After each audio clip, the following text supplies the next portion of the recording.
চেষ্টা তো থাকবেই, অ্যাজ এ প্রফেশনাল ক্রিকেটার হিসেবে চেষ্টা তো থাকবেই। আমি সব জায়গায় খেলার, so এখন বিপিএল হচ্ছে, বিপিএল এ চেষ্টা করতেছি যে ভালো করার। জয়, আপনাদের অলমোস্ট 200 রান পুরো 50 সবাই দেখা গেছে যে উইকেটে গিয়ে মানে স্পেশালি আপনি পরে সেগুলো সেভ করে রসিংটন, এটাই কি আপনাদের টেমপ্লেট ছিল যে উইকেট বুঝে নিয়েছেন আপনাদের গিয়ে চালিয়ে খেলতে হবে?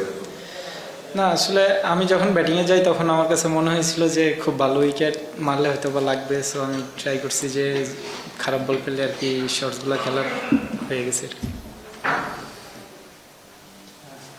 আপনার নিজের স্পেশালি ব্যাটিংটা যদি একটু বলতেন, আপনি সেন্টিভিটিতে 150 বেশি স্ট্রাইক রেট ছিল, অনেক রান করেন, হাইয়েস্ট টার্গেটার ছিলেন। আজকেও যে ইনিংসটা খেলেন, দুটো শর্ট স্পেশালি মানে দুটো ছক্কা, ওই মানে সব মিলে আপনি মানে টি-20তে নিজেকে একটু ইভলভ করার চেষ্টা করছেন বা নিজেকে একটু নতুন করে খুঁজে পাওয়ার বিষয় আছে?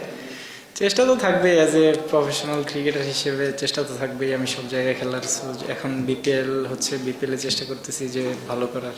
অ্যাটাকিং ক্রিকেটটা নিয়ে কি স্পেশালি কাজ করেন না যখন প্র্যাকটিসে বা? না, তেমন কোনো স্পেসিফিক তো কাজ করা হয় মাঝে মধ্যে, বাট ওই এনসিএল টি20তে খুব ভালো গেছে, ওই ফ্লোটা আমি চেষ্টা করেছি ধরে রাখার। ওকে, থ্যাংক ইউ।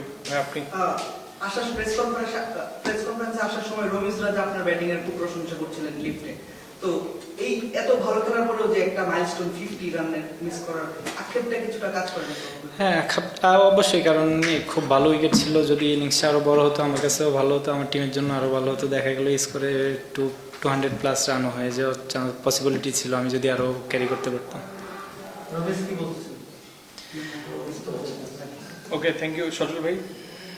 জয়, খালেদের ব্যাটিংটা কি সারপ্রাইজ ছিল কিনা, সেই সময় আপনারা কতটা প্রেশার ছিলেন?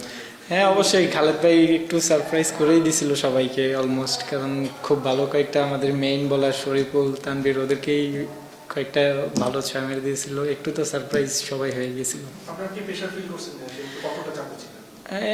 অতটা আসলে প্রেশার ফিল হয় নাই, কারণ তানভীর দেখেন আমাদের খুব ভালো প্রুভেন প্লেয়ার।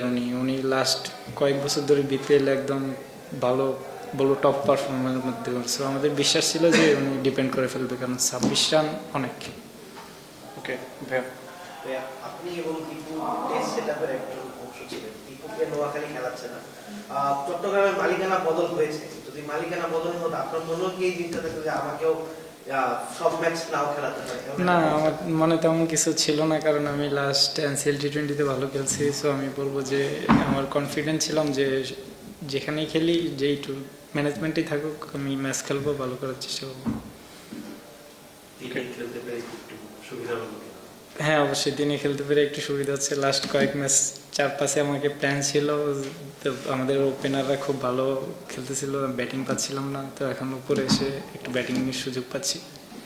ওকে, লাস্ট কোশ্চেন। জয়, যেটা বলা হচ্ছিল আর কি, মানে টুর্নামেন্টের আগে আপনাদের দলটা বেশ এলোমেলো ছিল, ফার্স্ট ম্যাচ মাত্র 2 জন বিদেশিদের নামছিলেন, এখন আপনারা আবার মানে আজকে টপে উঠলেন পয়েন্ট টেবিলে। মানে আপনাদের এইটার রহস্যটা কি? মানে আপনারা প্লেয়াররা কি ধরনের আলাপ করেন যে আপনারা কি ভাবছিলেন যে হাফ স্টেজে আসে টুর্নামেন্টে আপনারা টপ মানে পয়েন্ট টেবিলে টপে?